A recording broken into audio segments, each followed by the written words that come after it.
lot of housing shortage. So the city said, come live in the canals of Amsterdam for free, just bring your own boat. Now, Dutch and free, once again, do not really go well together, so people flock to it. At the height of the amount of houseboats we had, that is double the amount we have now. So we had about 5,000 houseboats. Nowadays there's 2,500 left. So with these 5,000 houseboats, they didn't have space to connect all of them to the mainland for gas, heating, water, electricity, all of the things that a normal house has in case of utilities. They have the same nowadays, but back then they didn't have the space for it. So a lot of boats, they had to dump their contents overboard into the canals, created very filthy living conditions, and the city said, okay, we have to do something about it. So they implemented a license system. They said, okay, we can give out 2,500 licenses. You can buy one for 1,000 guilders, about 5,000 euros nowadays. And a lot of people, they were hippies back then, and they said, I can't pay that. I have to work for about half a year to earn that much. So a lot of these people, they left willingly. Now the people that did stay, they were the smart hippies, and they're nowadays the rich hippies. Because if you have to buy a houseboat nowadays, you're looking at a price tag of about 500,000 to €1,000,000. And the reason for that is because of the scarcity of the licenses. And you basically pay for the license every year. The amount of square meters or square feet under your boat, that is what you pay for every year for harboring fees. And then the license on top of that, 60 to 75% of the price tag, 500,000 or 2 million, is the license. The rest is the boat. So it's a very expensive license. Now, if you don't want to get a license, there's still another way to get a houseboat. You just have to be very, very patient. You can still apply for a license for 5,000 euros, but there is a waiting list of 20 years. So yeah, if you're very patient, you can still get a houseboat. All right, so then right now we're on the Amstel River. The Amstel River is literally where the name Amsterdam comes from. The name Amsterdam refers to Amstel River Dam, Amsterdam.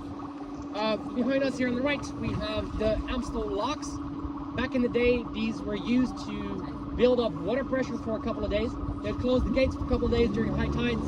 They would build up pressure, and then after some days, they would open them, flush through all the canals. The little building on the right, the white one, that is the Amsterdam Theater, or it used to be a circus at first, called Carré. And then in front of us, the iconic wooden drawbridge named the Skinny Bridge, or also named the Bridge of Love. People say if you kiss your loved one on top or underneath the bridge, your love will last forever. So for those that think forever is a long time, you can also kiss your drink, credit card, Instagram account, wallet. We don't care. We don't judge aboard of this boat.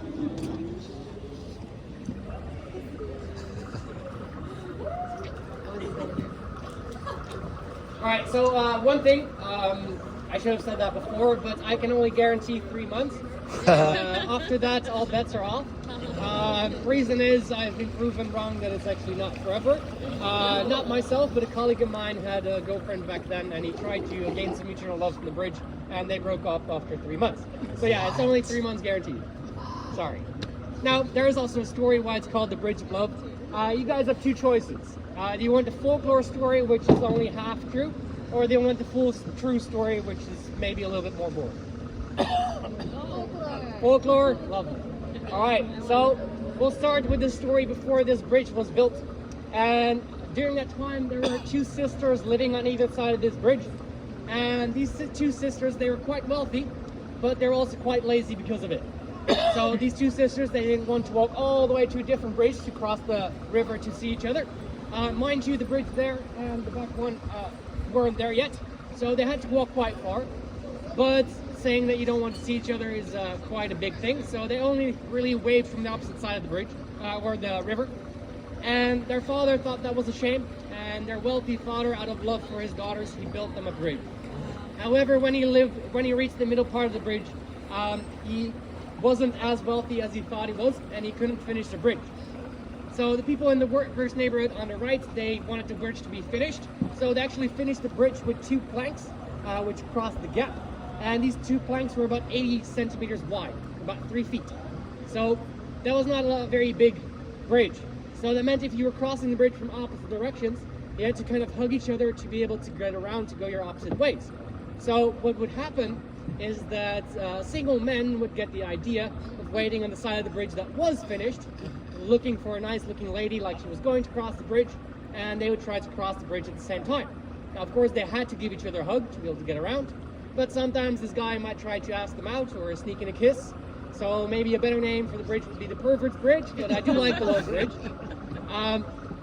But we also know that this was partly true because there was actually a law in Amsterdam that you weren't allowed to wait on the side of the bridges anymore. So this was the thing. For how much it happened, we don't know. We just know that it happened. Yeah. Yeah.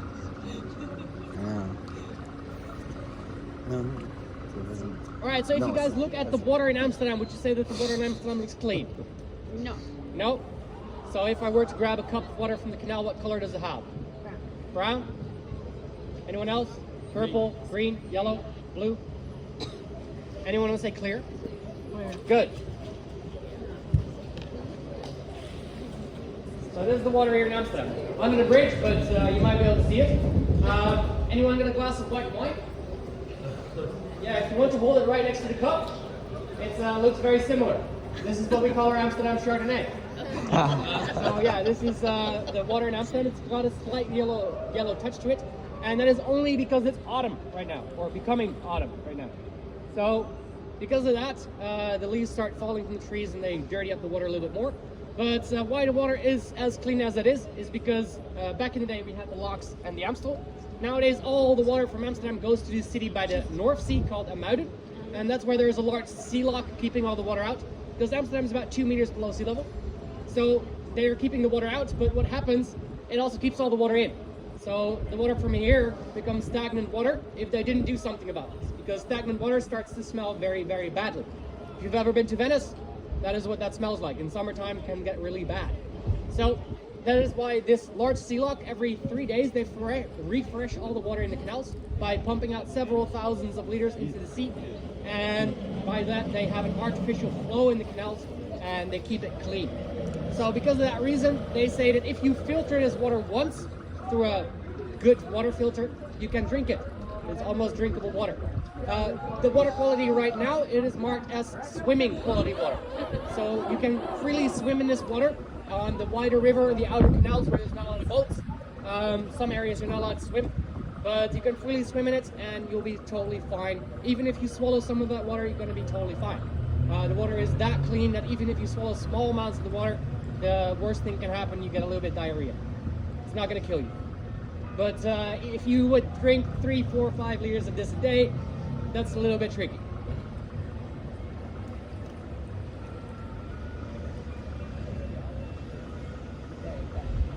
So you can swim with no fines? But not leaves. On the outer canals and this river, you're allowed. They have a whole map before you're allowed to swim. Cool. Yeah. And they'll let people know if there's dangerous diseases in the water. Right. So like cholera, they find cholera in E. coli. I don't have sharks here.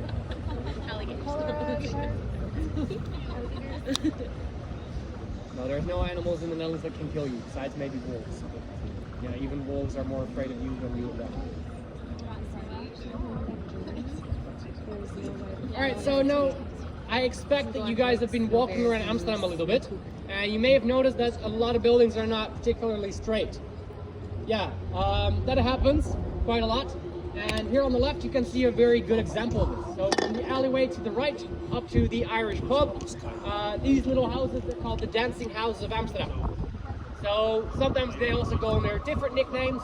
Sometimes they're called the drunken houses because they look like a group of drunken friends coming out of a bar. Funniest part is that the Irish pub is the only one standing up straight. That is because the Irish are known to hold their liquor, of course. What?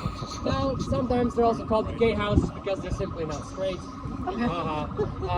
But yeah, there's many different things that they're called. But the reason that these buildings are like this is because the buildings are built on top of very swampy marshland. And in order to build on top of that, they need to build the buildings on top of wooden poles. So on the ground of Amsterdam, there is in total around 11 to 15 million wooden poles in the ground. And these are 10, 15 meter long. We do not have trees that tall in the Netherlands, so they come from Germany, the Schwarzwald. And these are in the ground to reach a stable layer, the sand layer. So over time, if these wooden poles stay under the groundwater level, they can stay fine for over 1,000 years. But these wooden poles in the groundwater level goes up and down, and especially in dry periods, those heads of those wooden poles get exposed to oxygen, and then they start to rot. And because of that eroding process, the buildings are sinking away into the ground. Now, these buildings, they've already been like this for 200 years, as of most of the buildings in Amsterdam. The most damage was done during the first 50 years after they were built. Then they started to notice it was happening. It was going by a couple of centimeters every year. So then they reinforced all the buildings next to the canals and they slowed it down to a couple of millimeters every year. So a factor of 10 less.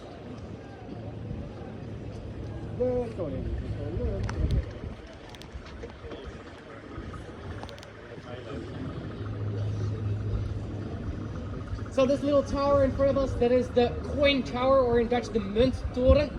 So this is where the coins were made for a long time. That is the florins I was talking about earlier. And these coins, the florins, they were named after the Count of Amsterdam named Floris. But this little tower is now a clock tower. Back in the day, it used to be the part of the city gates of Amsterdam. So this is where the first city ring of the old city of Amsterdam stopped. There used to be two towers across from each other. The other tower was demolished, and they turned this remaining tower into a clock tower. That is the different colored part on top of it.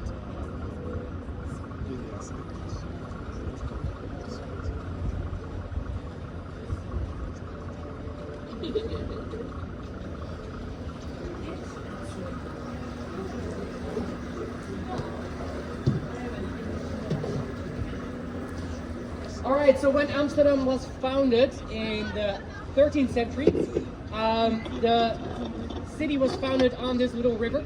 They built a dam actually right at the end of this little canal. That is Dam Square nowadays. And Dam Square is along the road here to get to Dam Square. And this was the dam that they placed on this Amstel River. Then they led the water through the red light district, or the old city center of Amsterdam, towards the sea. And this was done to prevent the salty seawater from coming back onto the farmlands and the salty seawater ruining the crops of the farmers. So until the 15th century, the village Amsterdam was very small. It was only up to 100,000 people in population, and it was only a farming and fishing village. And then after the 15th century, that is when we boomed, when we became the Dutch, when we got the Dutch East India Company moving to Amsterdam. And in 100 years, they grew in twice the size. This. Hooligans. Hooligans. Some people.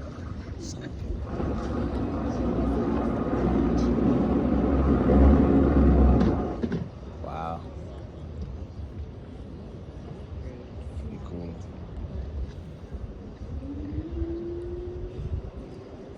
Too stuffy.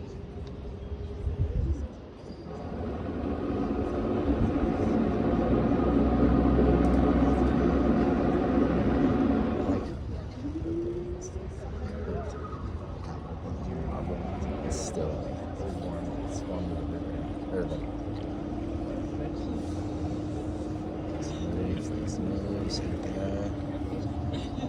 that's the line. Alright, so we're about to go into the oldest part of town. Next to this corner, we'll get to one of the very narrow passageways of Amsterdam into the old city center.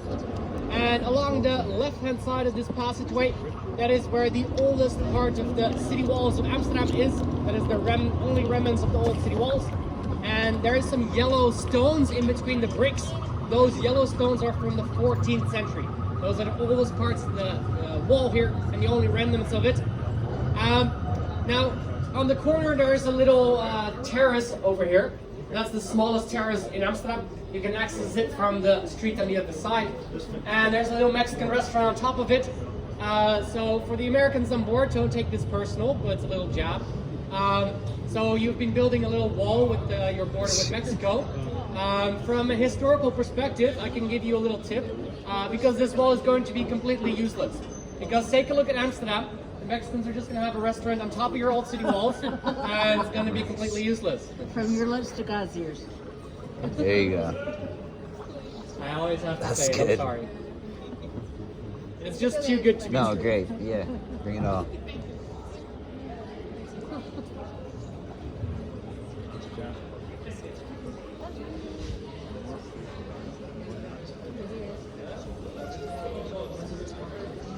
Yeah.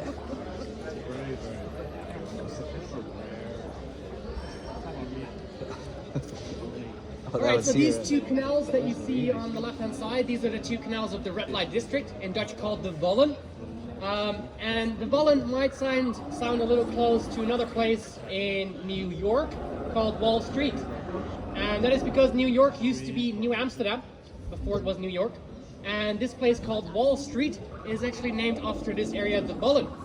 Now, the place Wall Street wasn't in a wall, what you would call a wall in English.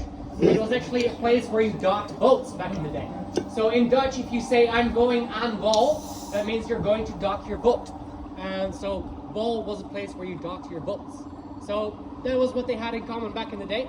Nowadays, Wall Street and the Wallen, they still have something in common. Like I said, this is also where the red light district is. So both in Wall Street and the Wallen, you can get screwed for your money. Only in Amsterdam, you get a happy end.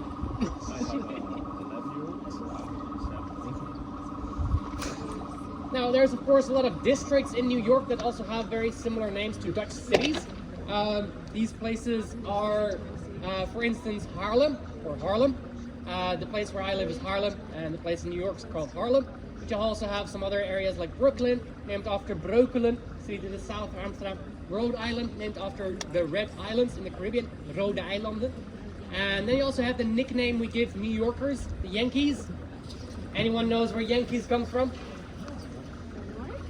No? Alright, I'll tell you. So, back in the 16th, 17th century, the two most common Dutch names were either Jan or Kees. If you combine them, you get Jan Kees. Then pronounce it in English way, you get Yankees.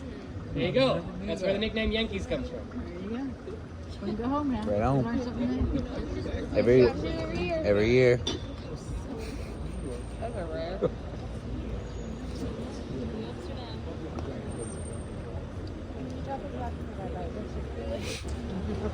We don't want to walk all the way back.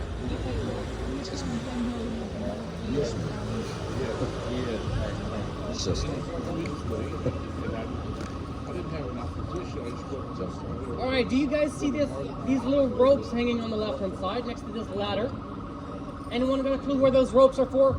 Drowning. Exactly, drowning. To avoid drowning, or something. But yes, before these ropes were here, we had 160 deaths a year because of drowning in Amsterdam. Some of them were accidents, some of them were actual murders, but most of them were accidents because of drowning. So when they place these ropes over here and around the city and ladders everywhere, they have cut this down to about 16 people a year. Now 5 or 6 of them are found with their zipper open, usually a guy. Yeah, if you pee in our canal, it's a €100 fine, just letting you know. Just be careful because it happens the most in wintertime or in autumn when it starts to get colder. When the water is around freezing temperature, 0 to 4 degrees Celsius or 32 to 38 or something in Fahrenheit. If you hit the water in that time and you're totally sober, you have about 30 seconds to a minute to get out before your muscles start cramping up. Then if you are intoxicated or drunk, take that down by half. So about 15 seconds to 30 seconds before you drown. That is how fast you have to get out of the water before you cramp up. So because of that, a lot of people, they used to just drown because they couldn't do anything in those 15 to 30 seconds. Because you literally go into shock, your body can't do anything anymore. So if you don't see if someone else doesn't see you falling in or rescues you, you're pretty much screwed. So that's why they have these ropes, so you can actually grab onto something and then slowly make your way to a ladder to get yourself out of the water. Now this is officially the red light district, the bridge behind us all the way till the end. Now in this canal you won't really find a lot of red lights. They have all been moved one canal to the right, which is also inaccessible by boats for that reason, because people were taking pictures from the boats, which you're not allowed to do. So they cannot really stop a boat. They can stop pedestrians to tell them don't take pictures, but they cannot really stop a boat, so they just blocked off the canal for boats and moved mostly everything to that canal.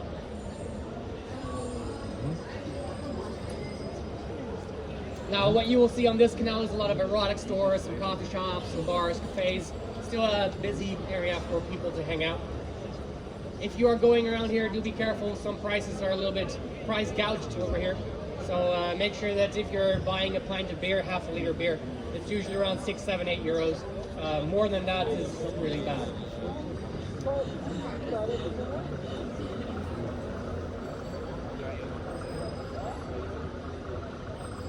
Are there rules? Like what prevents someone other than like Well, first of all, the building has to be allowed to be a red light area. And yeah, it's usually up to that. It has to be very specifically allowed by the city. Nice. Alright, so what you have been able to see on this canal is several of these Bulldog logos. So the Bulldog is the very first coffee shop in Amsterdam.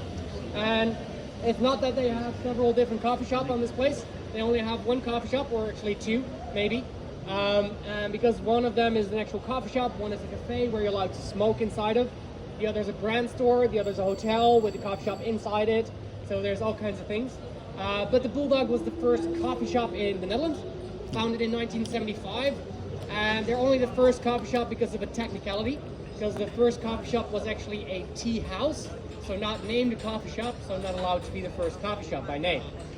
So in 1975, that is when marijuana became decriminalized in the Netherlands. So it's not even legal, it's decriminalized. What that means is you're allowed to have up to 5 grams on you in person. Anything over that, and you're considered a supplier of marijuana. And these coffee shops eventually, after 10-15 years after this, became the only legal places allowed to sell marijuana, allowed to have up to 500 grams in stock, but on a busy Saturday, they go throughout that within an hour. So they're also not allowed to buy any of their products, and they're not allowed to make it themselves. So how they get their products, no one knows. That is still the gray area of these coffee shops. So now why are they named coffee shops? Well, in 1975, there were places that sold coffee and tea above the table, coffee shops, tea houses, and they started selling marijuana under the table because Amsterdam back then was the hippie capital of the world, and people wanted to smoke something else besides cigarettes. So that's where the name coffee shop comes from. Places that just sell coffee are usually named coffee houses or coffee cafes. Then here on the left, we have a very good example of Dutch efficiency. The oldest church, named the Old Church, with some red light windows. In the same alleyway, there is some green banners on some windows. That is a daycare and a public toilet right here. So that is what we call Dutch efficiency. Dad in the morning can drop off the kid to the daycare, take a little leak in the toilet, go to the red light windows, go to the church afterwards and confess his sins, and then go to work, all in the span of about 30 minutes. So yeah, no, that's a little joke. There is some reason why the kindergarten is there, is because the ladies that work in this neighborhood, they also have kids. They need a place to have their kids be staying at during the day. But most of the kids in this neighborhood and in the rest of the Netherlands kind of know what is going on here, but they don't know the full extent until they're about 8 to 10 years old. So before that time, what they're taught by the teachers is they are taught that the ladies sell kisses, which is kind of cute.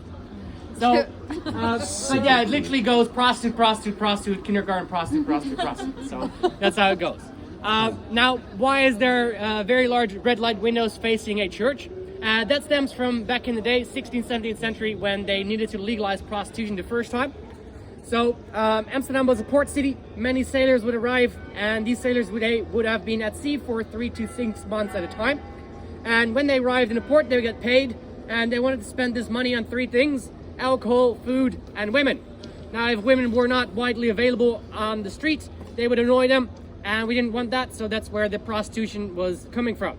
So they legalized prostitution. Of course, the church back then still had quite a bit of power as well, and they didn't really like that because of sex outside of marriage.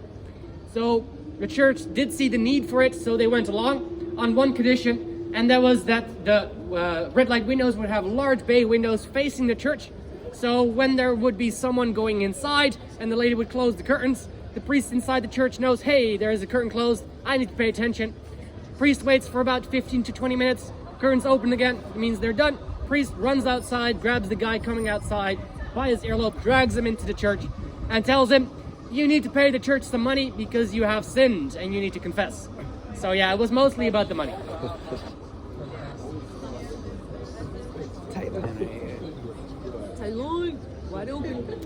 So these black wooden gates here on the left and the right, these are the old lock systems of Amsterdam.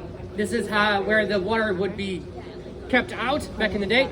Nowadays, they only have a function as storm barriers. So when we have a very large storm and we have some problems with our current dams and levees, we can still close these as a last defense to keep some of the water out. It's not going to help everything out. But back in the day, this is how the water would be kept out and how boats could still leave and enter the city at the same time. So they could level the water on the other side.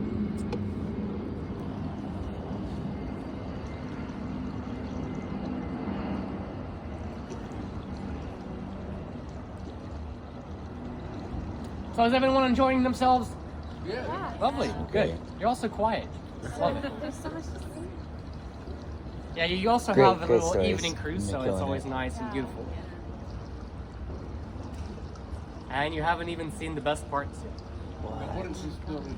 Right. This used to be an old textile factory. So this one, and the one on top, that is a church. So that is the St. Nicholas Cathedral. And until the spring of this year, it was the head of the Russian Orthodox Church. But then Ukraine happened and the ties were cut. So that is what it used to be, but now it's just a cathedral. Wow, Oh, what? that's so what, recent. Did you hear Catholic. okay. Yeah, for sure. that? Fresh enough. Yeah. I want to yell it in here to have it. I didn't. Yeah, Saint Dick is the saint of Amsterdam itself, just like a lot of other places in Europe. But the old church used to have the name Saint Nicholas Church until we banned the Catholic faith because we were part of the Holy Roman Empire, had an 80 years war with the Spanish because they were prosecuting Protestants in the Netherlands. And that is when we became fully Protestant and banned the Catholic faith for some time. So the church wasn't allowed to keep its name and was named the Old Church. Never got it back because this new church was the new Cathedral Catholic Church and called St. Nicholas Church. All right, so then right now we are at the Old Harbor of Amsterdam. So this is where the boats would all be docked, about 15,000 boats in total of them sailing around the world. Not all of them will be docked at the same time, of course. But everything you see on this 180-degree circle on the left-hand side is all used to be water back in the day. This is within 5 minutes from here, we're at sea. And this is the large body of water in the middle of the Netherlands that you see on the map. This used to be in sea until the 1930s. Then we built a large dam closing off our inland coastal waters for flooding. And ever since then, we no longer have had floods, but also no longer have a direct connection to the sea in Amsterdam. So we need to drive 15 kilometers towards the sea by the city called Amsterdam. That is where all the water comes to and goes. So Amsterdam Central train station has been here for over 200 years. And when they were digging a metro tunnel for the north-south line, which connected the north to the south, they also actually found something under Amsterdam Central train station, which they didn't expect to find. Anyone can guess what they found under there? Bicycles. Many, many bicycles. So like I said, it used to be water at some point. So bicycles are everywhere. They're underground, they're in the canals, they're all over the place in the city itself. So why are there so many bicycles? Well, we have a very flat country. It's already ideal for cycling, but the main reason is it's become the most safe country in the world to cycle in. And it's a main mode of transportation for a lot of people inside cities. If you go to different cities from one to another, people usually use public transport or a car, but inside cities, the bike is just the fastest way. Now, this came to be because after the Second World War, during the 60s and 70s, the roads were redesigned to have cars come into the road. And because of that, a lot of accidents with cyclists already there started happening in the Netherlands. And people started complaining so much that the government actually started doing something about it. And that is why there is nowadays about 5 million kilometers of bike lanes throughout the whole country in the Netherlands. And these are these red bike lanes. Not always reds, but usually they're red. And a little thing about these red bike lanes, walking in the red means you're dead. Yes, very good thing to keep in mind. If you're walking on a red bike lane and you get hit by a bike, that is your problem. Very rudely stated, but by law, if you're walking in the bike lane and you get hit by a bike, you're actually the one that's liable. So just be careful. That's why I'm letting you guys know, because you might not have been used to bikes in your own place. So just be careful that you're not walking on a red lane. If you cannot differentiate between a sidewalk or a bike path, if they're not red, I can understand. But if they're red, just watch out. Don't walk in them.